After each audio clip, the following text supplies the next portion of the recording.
또 한 주간이 지나갔습니다. 하나님의 은혜로 잘 인도받으셨습니까? 한 주 한 주를 보내면서 사역의 문이 좀 많이 열리고 또 만남 속에서 해야 될 일들이 많다 보니 저도 좀 이렇게 목요일 또 금요일 토요일 되면 좀 피곤함이 많이 지칩니다. 또 그 피곤함 때문에 영적인 것들을 놓칠 때가 있음을 봅니다. 바쁜 것보다 더 중요한 것은 은혜입니다. 우리의 많은 일보다 더 중요한 것은 주님과의 관계입니다. 하나님의 은혜로 한 주를 마무리하실 뿐만 아니라 일평생을 살아가는 여러분 되시기를 주 예수 그리스도 이름으로 축원드립니다. 자, 고린도전서 4장으로 들어왔습니다. 좀 생각보다 메시지가 어렵죠. 그러니까 바울의 중심이 좀 느껴지는 부분들이 좀 있기는 하고요. 또 바울이 말하려고 하는 부분들이 우리가 사실은 이렇게 잘 내용들을 모르다 보니까 좀 어렵게 느껴지기도 합니다. 다시 한번 정리하겠습니다. 고린도전서 1장 10절부터 6장 20절까지가 이 본론의 전반부에 해당합니다. 바울이 근로의 집에 있는 사람들을 통해서 고린도 교회의 어떤 심각한 어떤 문제, 당면한 문제를 들었습니다. 그리고 그것에 대해서 바울은 책망을 하기도 하고 권면을 하기도 합니다. 그 부분이 이 6장 20절까지 기록되어 있습니다.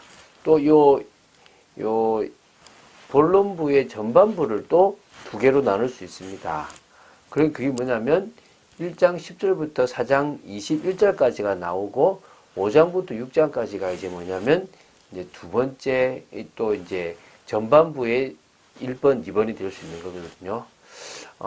이 4장 21절까지 우리 4장을 이제 오늘 들어가서 다음 주도 4장을 빨리 또 다 보게 될 건데요. 이 고린도 교회 내에 있었던 고질적인 문제가 뭐냐면 분열 문제입니다. 이 부분을 지금 첫 부분에 다루는 겁니다. 바울파, 또 아볼로파, 게바파, 그리스도파 이런 사역자 중심으로 자기 마음에 들고 자신에게 은혜를 끼쳤던 그 사역자 중심으로 심각한 분열이 고린도 교회에 있었다고 보시면 됩니다. 요 4장 끝까지 보면서요, 이제 이 분열에 대해서, 심각한 분열에 대해서 어떻게 마무리를 짓고 있는지를 봐야 되겠죠. 그 중에 지금 1절부터 5절, 오늘 봅니다. 고린도 교회 성도들이 분열을 하게 된 원인 중 하나가 사역자들에 대한 인간적인 판단이에요. 나는 바울이 좋아. 나는 아볼로가 좋아. 나는 게바가 좋아. 에이, 모르겠다. 난 그리스도 할래. 이러면서요. 이런 것들 때문에 이제 분열이 된 겁니다. 그래서 사역자에 대한 뭘 하지 말라고요? 판단을 하지 말라는 겁니다. 판단을 하다 보니까 좋다, 싫다가 되고, 그러다 보니까요. 그것 때문에 어떤 일이 벌어집니까? 이제 끼리끼리 자기가 좋아하는 사람, 그 사역자들끼리 모이게 되고, 그것 때문에 뭡니까? 분열이 야기되었다는 거죠. 오늘은 이제 그 부분을 지금 좀 이야기하는데요. 4장 1절, 2절이 참 중요합니다. 그리고 많이 인용하는 건데요. 한번 제가 보겠습니다.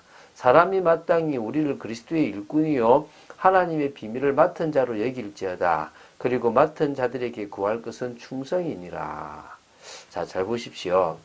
너희들이 판단하고 너희들이 좋다 나쁘다라고 말하는 그들 사역자들 그게 우리인데 이제 바울, 아볼로, 게바 이런 사람들 이 우리 모두는 그리스도께서 세우셔서 일하라고 보낸 일꾼이다. 그리고 중요한 것은 하나님의 비밀을 맡은 자다. 그래서요, 이 하나님의 비밀을 맡은 이 자들을 뭐 청지기라고 표현하고 있는데 어쨌든 맡은 자예요. 하나님의 이 비밀과 모든 것들을. 그렇기 때문에 그런 중요한 사람들이기 때문에 너희들이 쉽게 판단하고 쉽게 누구는 좋다 누구는 싫다라고 말하지 말라는 것입니다. 그리고 맡은 우리들, 청지기 역할을 우리들은 우리가 해야 될 가장 중요한 일이 뭐다? 충성이다. 세상적 지혜나 말 잘하는 웅변이나 학식이나 또 가문과 같이 인간적인 판단에 있어서의 가치 있는 것으로 여겨지는 그 어떤 것이 아니다. 바로 복음에 대한 신실함, 즉 뭐라 말입니까? 충성이다. 이걸 지금 이야기하고 있는 겁니다. 지금까지 많은 사람들이요, 다른 이 세상적이고 육신적인 걸 가지고 판단해 왔단 말입니다. 그걸 가지고 좋은 사역자, 나쁜 사역자, 은혜 된다, 안 된다, 문제가 있다, 없다라고. 물론요, 사역자인 저희들이 갱신을 해야 됩니다. 여러분은 사역자를 존중해야 되고, 사역자인 저희들은 정말 성도들에게 본을 보일 수 있을 만큼 깨어 있어야 됩니다. 내가 함부로 하면서 나를 존경해 달라고 하는 것은 문제가 있겠죠. 그러나 성도들은 조금 부족한 사역자가 있더라도 왜 저래? 라고 하는 게 아니라 저럴 수 있는 인간이라는 생각들을 좀 가지고 나아갈 필요가 있겠죠. 자, 넘어가겠습니다.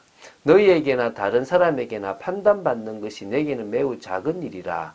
나도 나를 판단하지 아니하노니 내가 자책할 아무것도 깨닫지 못하나 그러나 이로 말미암아 의롭다함을 얻지 못하노라. 다만 나를 판단하실 이는 주시니라. 자, 나를 예를 들어 볼게. 누군가 나를 판단할 것이다. 물론 바울파가 아니라 뭐 아볼로나 게바파나 또 뭐죠? 저 그리스도파의 사람들이 자신을 막겠습니까? 판단할 것인데요. 바울은 뭐라고 했냐면 내게는 너희들의 그 판단하는 일이 별로 관심이 없을 만큼 작은 일이다. 나도 나를 판단하지 않을 만큼 별로 나는 의미 없다. 라고 얘기하는 겁니다. 자, 이게요. 바울이 교만해서 그런 게 아니고요. 무슨 이유냐면 자신에 대해서 사람이 판단하는 그 판단이 어떠하든지 자신은 분명한 하나님의 일꾼이라는 것입니다. 내가 할 일을 다 할 뿐이며 내가 전하는 이 복음이 진리라는 사실에는 변함이 없다라는 것을 사실 확고하게 붙잡고 있다는 겁니다. 그러니까 바울이 이런 말을 하는 것은요. 당시 고린도 교회 내에서 이 바울을 향해서 사도성이 있냐라는 것도 그가 복음 전하는 복음에 대해서 의심하는 그런 사람들도 있었다는 것입니다. 그래서 바울은 자신의 사도성과 복음의 변호 차원에서 이 말을 했다라고 볼 수도 있습니다. 너희들이 나를 어떻게 보면 상관없다. 나는 자책도 안 한다. 아무것도 깨닫지 못한다. 단지 너희들 때문이 아니라 하나님이 나를 의롭다 했기 때문에 그런 것에서 의로움을 찾는 것이 아니다. 하나님이 나를 심판할 주 아니냐. 주님이시다. 라고 얘기하는 겁니다. 그러므로 때가 이르기 전 곧 주께서 오시기까지 아무것도 판단하지 말라. 그가 어둠에 감추인 것들을 드러내고 마음의 뜻을 나타내시리니 그때에 각 사람에게 하나님으로부터 칭찬이 있으리라. 그러니까 때가 이르기 전, 주님이 오시기 전 그때까지 너희들은 사역자, 교회 내의 사람들을 말하지 마라. 판단하지 마라. 그게 분열의 원인이 됐고 그 판단의 기준은 너희들이 가지고 있는 세상 지식, 세상 그 철학이었다.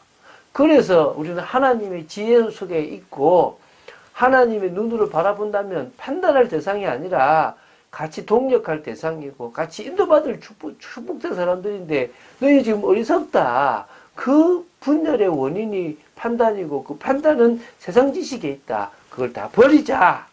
라고 지금 이야기하고 있는 것입니다. 그래서요. 주님께서 이 흑암 가운데 어둠 가운데 오셨어요. 감추인 것을 다 드러내실 것이고 당신의 마음의 뜻을 다 나타내 주실 거란 겁니다. 그때에 각 사람에게 하나님으로부터 뭐였습니까? 칭찬이 있게 될 것이다. 우리가 말씀 따라 간 각 사역자들에게 나름대로 하나님은 잘했다라고 물을 준 바울에게 또 그러니까 씨를 심은 바울에게 물을 준 아볼로에게 다 모여 수고했다라고 칭찬하실 거라는 겁니다. 저는 그런 사역자가 되려고 합니다. 여러분도 교회 내에서 그런 축복된 사역자가 되시기 바랍니다. 내게 맡은 일들을요 최선을 다해서 감당하는 믿음의 사람이 되될 줄로 믿습니다. 그러려 그러면요 그런 은혜의 사람, 믿음의 사람, 헌신의 사람 되려 그러면요 고통과 문제에 대한 답을 떨쳐버리고 오히려 하나님의 응답으로 말미암아 변화된 축복을 누리면 되는 겁니다. 바울뿐만 아니라 많은 사역자들은 이 고통과 문제에 대한 복음적 답을 가지고 자신을 뛰어넘었고 많은 사람들에게 그 답을 가지고 답을 줘버렸다는 겁니다. 저도 어제 한 분 장로님을 만나서 그분이 좀 나름대로 이렇게 헌신을 좀 해서 좀 이렇게 만나서 얘기를 하는 중이에요. 너무 또 이렇게 하나님 은혜를 주셔가지고 또 중요한 부분들에 대해서 고민하고 갈등하는 부분에 대해서 답을 주게 되었습니다.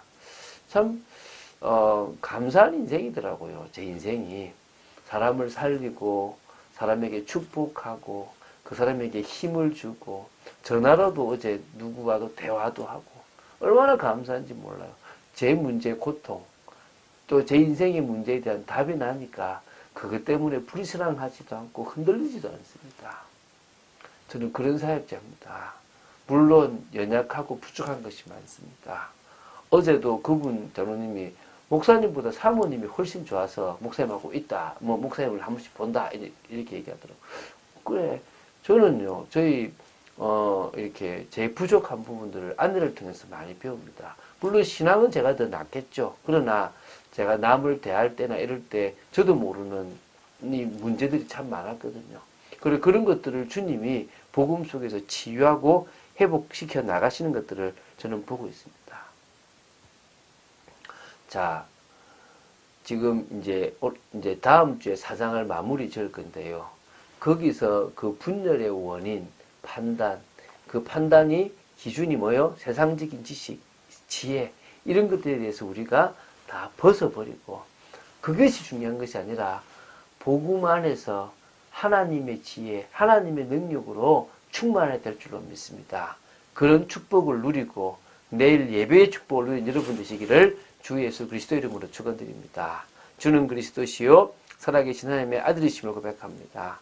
어찌 보면 로마서를 이 고린도전서를 읽어 나가며 어려움다 힘들다라고 이야기하는 사람도 있을 것인데 지혜와 명철을 주셔서 이 고린도 전서에 기록되어 있는 분열의 그 원인으로 판단, 세상적인 지혜에 대한 부분들을 우리가 보며 아버지 하나님 저희들에게 성령의 능력으로 사람을 보고 복음의 눈으로 사람을 보는 축복 있기를 간절히 소원합니다. 역사하여 주시옵소서. 주 예수 그리스도 이름으로 기도드립니다. 아멘.